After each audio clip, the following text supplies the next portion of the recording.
Hallo und herzlich willkommen bei Epic. Heute zeigen wir euch den Umrüstsatz-Karabiner von der Firma Norlite, das USK-G.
Vielen von euch sind die Conversion Kits bekannt, die Kapos und die Ronis dieser Welt, aber man muss hier ganz klar wirklich richtigstellen, beim USK-G von Norlite handelt es sich um nichts dergleichen. Das hier ist was vollkommen anderes. Es handelt sich hierbei um ein Pistolenwechselsystem, um nicht irgendein Plastikgestell, in das ich eine ganze Waffe reinstecke. Das Einzige, was hier wirklich von der Basiswaffe genutzt wird, ist das Griffstück. Alle Teile, die für die Präzision und das eigentliche Handling verantwortlich sind, kommen direkt aus dem Hause Norlite und werden von Profis ihres Fachs zusammengesetzt und vorkonfiguriert. Der Entscheidungspfad, um den ich mich hier zuerst kümmern muss, ist, welche Pistole habe ich als Basiswaffe. Hier gibt es jetzt drei Möglichkeiten. Das eine ist die Rahmengröße der Glock 19 und die Derivate, was wir hier sehen. Dann gibt es die Glock 17, da ist ja das Griffstück ein halbes Zoll länger. Und dann kommt jetzt auch noch die Glock 26. Der weitere Punkt, der wirklich kritisch ist bei der Auswahl meines Norlite-Systems oder ob ich überhaupt ein Norlite-System verwenden kann, ist die Generation meiner vorhandenen Glock-Waffe. Das Wichtige ist die kleine Picatinny-Schiene, die sich vorne unterm Dustcover befindet. Das heißt, Waffen der Generation 1 oder Generation 2 von Glock sind leider nicht kompatibel mit dem Norlite-System. Habe ich jetzt allerdings eine Generation 1 oder Generation 2 Glock, habe ich zwei Möglichkeiten. Entweder ich hole mir einen Voreintrag von meinem Verband, was ohne größeres Problem möglich ist, für ein Wechselgriffstück Kategorie B. Oder aber ich kann mein vorhandenes Griffstück zu Glock einschicken und Glock machen mir dann ein Generation 3 oder ein Generation 5 Griffstück neu mit der identischen Seriennummer. Da muss man allerdings sagen, die Bearbeitung dauert verhältnismäßig lang, also es kann bis zu einem halben Jahr dauern laut Hersteller. Aber dann habe ich eben auch nur ein Griffstück, das ich sowohl mit meinem Originalverschluss als auch mit dem Norlite verwenden kann und die Seriennummer in der WBK ist gleich. Euren Umrüstsatz-Karabiner könnt ihr euch online auf der Website von Norlite zusammenstellen. Hier gibt es einen Konfigurator, wie ihr hier seht.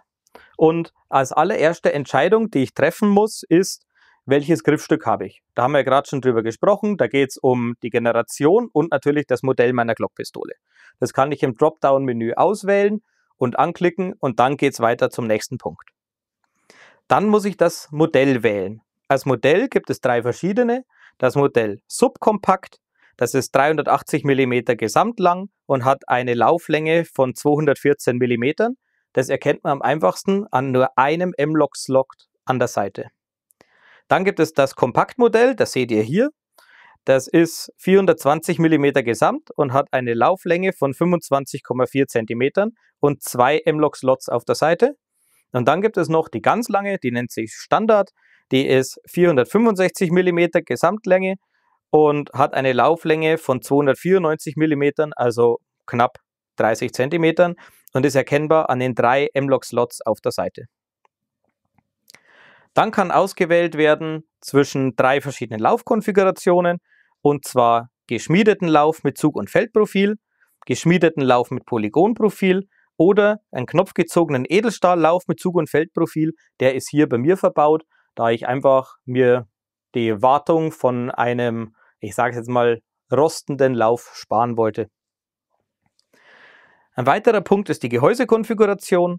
Da kann ich Gehäuseabdeckung mit Rastbolzen wählen, zum Beispiel hier vorne an der Mündung für die Sicherung des Kompensators oder des Mündungsaufsatzes, den ich verwenden will. Dann kann ich aus zweierlei Arten Kompensator wählen, entweder mit einer großen Fräsung oder mit 2 kleinen Fräsungen, so wie er jetzt hier montiert ist. Dann kann ich auswählen die Gehäuseabdeckung hinten. Da ist jetzt die Möglichkeit mit einem QD-Slot zum Anbringen eines Slings. Dann kann ich das allerdings wie zum Beispiel so eine MP5 kurz ohne Hinterschaft verwenden oder mit Buffer-Tube, an der ich dann später die unterschiedlichsten Schäfte montieren kann. Ab August 2023 soll auch ein Klappschaftsystem auf den Markt kommen, oder besser gesagt 2 Klappschaftssysteme. Das eine basiert auf einer Buffer-Tube und das andere auf einer Picatinny-Schiene hinten, wo ich dann den Hinterschaft in 2 Richtungen schwenken kann, so wie ich es brauche. Ich persönlich habe mich jedoch für den starren Hinterschaft entschieden, da für mich einfach die Präzision im Vordergrund steht und das Ding ist so nett, klein und kompakt, dass für mich das Handling hier schon wirklich perfekt ist. Weiteres Zubehör könnt ihr mit dazu bestellen, das ist auch im Konfigurator mit drin, wie jetzt zum Beispiel hier die Backup Iron Sights oder jetzt hier in diesem Falle den Magpul CTR Stock und auch andere Schaftmöglichkeiten, das könnt ihr alles mit dazu bestellen. Das müsst ihr aber nicht, das ist nicht ausschlaggebend für die Funktion eures Norlite USK, aber da hilft euch Norlite sehr gerne weiter und statten euch dann gleich mit einem komplett nutzbaren System aus. Das wirklich Bahnbrechende an diesem System ist unserer Meinung nach die Präzision einer Langwaffe, die ich hier habe. Allerdings ist es vom Erwerb etwas Besonderes. Die kleinstmögliche benutzbare Länge, also die kleinste mögliche Länge, in der dieses Gerät schießbar ist von etwa hier, also von der Castle-Nut bis zur Mündung. Da das hier selbst bei der langen Version unter 60 cm ist, zählt es im deutschen Waffenrecht als Kurzwaffe. Und damit, da ja die Glock-Pistole, das kleinste Zentralfeuerkaliber ist 9 mm Luger, da jede Pistole, die hier passend ist, größer oder gleichen Kalibers ist, kann ich das USKG ohne Voreintrag als Wechselsystem Kurzwaffe erwerben. Das heißt, ich habe meine Basiswaffe Glock, ich habe mein USK-System. Für das Einzige, wo ich immer sorgen muss, ist, dass wenn ich auch zum Beispiel ein zweites Griffstück habe, dass ich nicht 2 Griffstücke gleichzeitig montiert habe, weil ich sonst 2 schussbereite Waffen im Schrank hätte, auf nur einer Basiswaffe. Das ist verboten, das ist ein großer Stolperstein, das wäre illegale Herstellung einer Schusswaffe und da ist eure WBK gleich aus dem Fenster. Also da ist das Einzige, wo man wirklich vorsichtig sein muss. Für den Benutzer, der das allerdings nur als Wechselsystem hat, ist das überhaupt keine Baustelle. Was weiterhin toll ist, das bringt uns jetzt zwar in der sportlichen Nutzung eigentlich nichts, aber ist trotzdem praktisch, das ist, da es sich hier um eine Kurzwaffe handelt, greift diese Dual-Use-Magazin-Geschichte nicht, die uns die letzte Waffenrechtsnovelle eingebracht hat. Da war das ja so, dass Glock-Besitzer zum Beispiel eine Glock 17 oder eine Glock 19 hatten, eine 17er, und haben sich dann zum Beispiel eine 9 mm AR geholt, jetzt zum Beispiel von Hera oder was. Und dann kam diese Dual-Use-Geschichte und auf einmal hatten sie mit den Magazinkapazitäten Probleme, weil sie halt eine Langwaffe hatten und dann die großen Magazine auf einmal verboten waren. Das trifft hier gesagt nicht zu. Ich kann hier Magazine reinstecken mit maximal 20 Patronen Kapazität, also habe mit den Standard Glock 17 Magazinen oder sogar die 17 plus 2 Magazine, bin ich absolut safe, und im Wettkampf lade ich halt einfach dann oder im Training nach meiner Sportordnung gemäß und kann hiermit einfach meinen Sport ausüben, ohne dass ich da in irgendwelche Legalitätskonflikte kommen würde. Jetzt machen wir erstmal eine kleine Technikpause und die meisten von euch wird wahrscheinlich interessieren, wie schießt das Ding? Ich habe schon ein bisschen gespoilert, dass die Präzision angeblich sehr, sehr gut ist, aber das sagen sie ja alle. Bei uns ist es tatsächlich so, ich habe dieses Ding jetzt seit 9 Monaten. Das ist das neueste Modell, davon gibt es 2 Stück. Eines habe ich und eines befindet sich gerade in den USA zu einer Erprobung. Aber ich habe das Teil in die Hand genommen, habe mich sofort wohlgefühlt, habe in den ersten 4 bis 5 Wochen gleich mal 2000 Schuss 9 mm durchgejagt, um mich da ein bisschen einzutrainieren, und war wirklich begeistert davon. Ich habe mich dann zusammengepackt, habe mich beim BDMP zu ein paar Wettkämpfen angemeldet. Es gibt auch mittlerweile 1A-Disziplinen dafür und auch Landesmeisterschaften werden da ausgeschrieben mit Carbine Conversion Kits, und da passt die jetzt beim BDMP zum Beispiel perfekt hinein. Wie es der Zufall halt so will, war ich da überall sehr weit vorne mit dabei.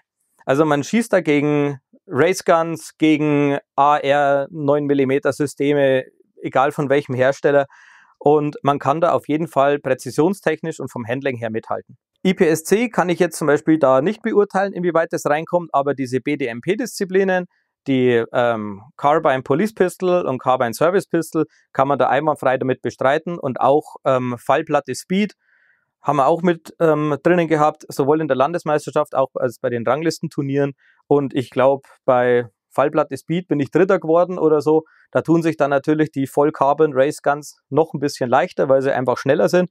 Aber Leute, es ist ein Pistolenwechselsystem. Da muss man tatsächlich die Kirche im Dorf lassen. Also jeder, der weiß, was er tut, der halbwegs mit dem Ding handeln kann, der kommt damit wirklich super klar. Und wie gesagt, einfach mal selber ausprobieren. Norlight hilft euch da mit Sicherheit weiter. Nach der Frage, wie schießt sie sich, besteht bei solchen Conversion Kits auch immer die Frage, wie schnell lässt sie sich zerlegen, zusammensetzen und wieder retour. Vor allem, wenn ich jetzt so, wie es jetzt zum Beispiel hier ist, ins Training fahre und will danach noch Pistole schießen oder komme mit der montierten Pistole, will Carbine schießen. Das ist natürlich auch immer so ein Thema, verstehen wir auch. Und mit ein bisschen Übung ist das hier wirklich in unter einer Minute zu schaffen. Ich erzähle jetzt ein bisschen was dazu, aber ihr werdet sehen, das ist Pillepalle. Ja? Ihr seht, Sicherheit ist gegeben. Der Verschluss ist in dem Fall offen. Ich tue mich immer schwer, da einen Finger reinzustecken, aber es ist so. Verschluss ist offen, Magazin ist keines eingesetzt.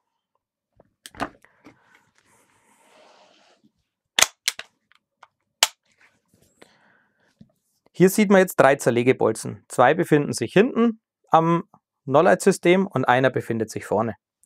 Die hinteren beiden Druckkugelbolzen drücke ich einfach ein und ziehe sie dann von der anderen Seite raus. Lege sie sicher ab, damit sie nicht irgendwo verschütt gehen. Und dann kann ich hier das Bodenstück mit der Schließfeder einfach abziehen. Als nächstes entnehme ich den Verschluss. Das funktioniert relativ einfach. Einfach nach hinten rausziehen. Dann ist hier eine dieser Silberstahlstangen. Dazu kommen wir später noch, erzähle ich euch was dazu. Dann entferne ich hier vorne den dritten Zerlegebolzen. Den kann ich auch einfach rausziehen. Dann stütze ich die Waffe ab, komprimiere, nehme den normalen Glock Zerlegepinökel, ziehe den nach unten und kann dann das Griffstück nach vorne entnehmen. Und damit ist die Waffe zerlegt. Im Griffstück selber befindet sich noch ein Delrin Druckstück. Das brauche ich hier für die Generation 3, um die Länge zu überbrücken und weil die Generation 3 Glock hier vorne so einen kleinen Bund hat. Dafür ist der Ausschnitt. Und dann noch eine ganz clevere Geschichte, da muss man auch erstmal drauf kommen, ist hier diese kleine Edelstahl-Zerlegerampe. Die wird einfach in den Steuerblock der Glock eingeklipst und die kann ich dann einfach rausnehmen oder bei mir verbleibt sie jetzt hier, weil ich eben ein Wechselgriffstück habe. Man sieht jetzt hier von unten den Edelstahllauf mit Beschusszeichen und Kennung und allem drum und dran und hier auch hinten das Patronenlager. Die Verarbeitung vom gesamten System ist wirklich herausragend. Es handelt sich hier um komplett Aluminium. Das ist eloxiert und dann nochmals Cerakote beschichtet. Daher kommt auch dieser wirklich edle Look, dieser schöne Glanz. Und es ist halt doppelt gemoppelt, es ist absolut sicher, da bereibt sich nichts, da tut sich nichts. Wenn ich es jetzt natürlich auf den Asphalt schmeiße, ist das was anderes. Aber auch wenn ich sie in die Taschen stecke oder rein und raus tue, da passiert überhaupt nichts. Alle gleitenden Teile, sowie der Verschlussfanghebel oder der Verschluss, gleiten Stahl auf Stahl. Also hier kann kein Aluminium abgenackelt werden. Ihr kriegt da keine unschönen Grate, die entstehen. Und natürlich bleibt die Funktion erhalten, weil alles schön sauber gleitet. Also das Ding ist gebaut für die Ewigkeit. Da wird euch nichts passieren. Hier beim Durchladehebel befinden sich die gleitenden Teile. Hier vorne, das ist ein Messingknopf, der ist selbstschmierend und alles gleitet wie auf Schienen, ist weich wie Butter. Das Zusammenbauen erfolgt in umgekehrter Reihenfolge. Ich nehme mein Griffstück, sorge dafür, dass die Zuführrampe eingebaut ist. Die brauche ich hauptsächlich deswegen, weil der Lauf starr ist und nicht abkippen kann, damit die Patronen sauber zugeführt werden können. Also nehme ich einfach wieder hier mein Norlight-System, habe die Rampe und das Druckstück eingebaut, setze es mit den Bahnen, hier mit den Stahlteilen des Glockgriffstücks in die Schiene ein, verriegle es, bis es klickt. Dann kommt der vordere Zerlegebolzen wieder in Einsatz. Dann nehme ich meinen Verschluss. Hier sieht man die Gleitbahnen. Der Verschluss wird einfach eingesetzt und verriegelt. Und dann das Bodenstück. Das muss hier jetzt auch hinten in die kleine Schiene einrasten. Hier befindet sich an der Seite ein roter Punkt. Wenn der rote Punkt sichtbar ist, habe ich es falsch zusammengesetzt. Die beiden Pins hinten müssen durch 2 entsprechende Löcher kommen. Wenn ich das jetzt so einsetze, dass nur das hintere Loch des Norlight-Systems und das vordere Loch des Bodenstücks übereinstimmen, dann kann das technische Probleme verursachen oder sagen wir es so, das wird euer Bodenstück zerstören. Dafür ist dieser rote Punkt. Ich schiebe das einfach zusammen. Wenn der rote Punkt nicht mehr sichtbar ist, setze ich den ersten Pin ein, setze den zweiten Pin ein, mache meine Funktionsprüfung und das USKG ist wieder zusammengesetzt. Das war's schon, also mit Gerede, wenige Minuten, ohne Gerede, ratzfatz, mit ein bisschen Übung, noch ein bisschen schneller. Einfacher kann man das nicht in Einsatz bringen. Jedem, der ein bisschen Fan ist, wird wohl aufgefallen sein, dass die einzelnen Baugruppen ziemlich den Baugruppen von der MP5 ähneln. Also die Außenform jetzt des Verschlussträgers zum Beispiel oder auch die Bodenplatte mit Schließfeder und auch das ganze Handling, das ist altbewährt und bekannt. Hierbei handelt es sich natürlich nicht um einen Rollenverschluss, sondern um einen Masseverschluss und der Verschlussträger an sich ist sehr, sehr schwer. Dadurch bremst er die Verschlussgeschwindigkeit sehr zuverlässig ab und das Schießen ist geradezu angenehm. Also ich kriege hier nicht den sonst für eine 9 mm Pistole sehr üblichen ruppigen Rückstoß ab, sondern die Waffe schiebt in einem relativ linearen Rückstoß schön sauber in meine Schulter und die Visierung wandert im Schuss auch kaum aus. Was sind jetzt so die Möglichkeiten? Ich habe hauptsächlich Gecko Vollmantel verschossen, 124 Grain, 115 Grain und die altbewährte S&B Schütte, die es uns jetzt leider in Zukunft wohl nicht mehr geben wird.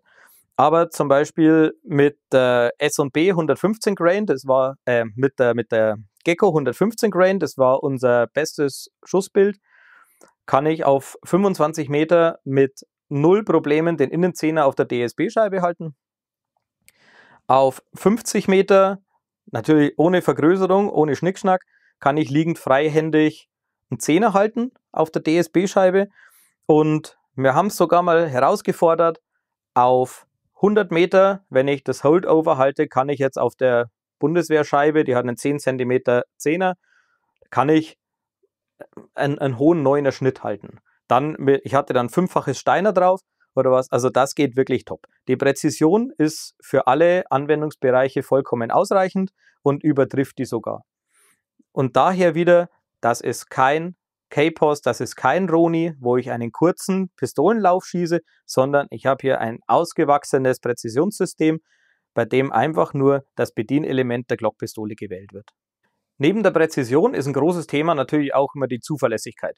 Gerade wenn ich an so einem altbewährten System wie der Glockpistole, die ja hauptsächlich auf ihre Zuverlässigkeit geht, Veränderungen vornehme, muss ich natürlich immer sagen, bleibt Sicherheit und Zuverlässigkeit erhalten. Wenn ihr euch den Verschlussträger von dem Norlite-System von unten anschaut, sieht das genau aus wie der Glockverschluss von unten. Das heißt, ich habe ja den Abzug übernommen von der Glockpistole und dann eben auch die beiden anderen internen Sicherungen, die sich noch im Verschlussträger befinden. Und dadurch ist die Sicherheit des Safe-Action-Systems weiterhin gegeben. Des Weiteren hatte ich, nachdem ich weiß es nicht, wie viele 1000 Schuss schon durchgejagt hatte, also bis zum ersten Wettkampf 2500, mittlerweile werden es wahrscheinlich so 6.000, 7.000 Schuss sein, hatte ich nur einige wenige Störungen, die aber wahrscheinlich von der Munition selber kommen. Dabei hat es sich um sehr schwach geladene 9 mm Munition gehandelt und wenn man dann die Waffe nicht ordentlich einzieht, dann passiert das natürlich, weil es halt ein Masseverschluss ist. Wenn ich jetzt allerdings normale Gecko Vollmantel benutze, S&B Vollmantel benutze oder MagTag, werdet ihr da überhaupt keine Probleme haben. Weil was hilft es euch, wenn die Präzision stimmt, wenn ihr aber von 29 Schuss Wertung, von 30 Schuss Wertung nur 29 auf die Scheibe bekommt? Zugelassen sind die USKG-Systeme Kompakt und Standard für die Disziplinen. Ich muss kurz spicken, Entschuldigung, drum. L20101 Selbstladegewehr Optik und L20110 Selbstladegewehr Optik sowie beim BDMP in den Disziplinen C6 AB1 oder C7 B1. Das ist Sports Carbine PP1 und NPA. Da ist allerdings bei den Ranglistenturnieren darauf zu achten, dass die Carbine-Disziplin, dass die Carbine-Conversion-Disziplin explizit in der Ausschreibung mit ausgeschrieben ist. Für die Zukunft hat uns Norlite noch ein paar kleine Gimmicks mitgegeben. Sie werden wahrscheinlich die USK-Systeme für andere Pistolentypen auch noch entwickeln. Da reden wir aber noch nicht offiziell drüber. Und sie werden in anderen Kalibern kommen. Für die anderen Kaliber muss man dann natürlich schauen, jetzt wenn es zum Beispiel in der 45er wird oder mit einem 40er Lauf, wie das dann ist mit eurem Voreintrag, weil das ist ja nur kalibergleich oder kleiner voreintragsfrei zu erwerben in Deutschland. Aber gesagt, man kriegt ja dafür dann auch ein Bedürfnis. Bis jetzt ist das der Stand und wir sind begeistert, wir sind wirklich überzeugt von dem System und alles ist Taco. Informiert euch bei Norlite, die werden euch weiterhelfen und eure Fragen auch weiterhin behandeln. Wenn euch das jetzt Lust auf mehr gemacht hat, dann schaut auf die Website von Norlite und informiert euch da nochmal. Ihr könnt die Leute auch anschreiben, die sind sehr freundlich und die stehen euch wirklich Rede und Antwort zu allen euren möglichen Fragen.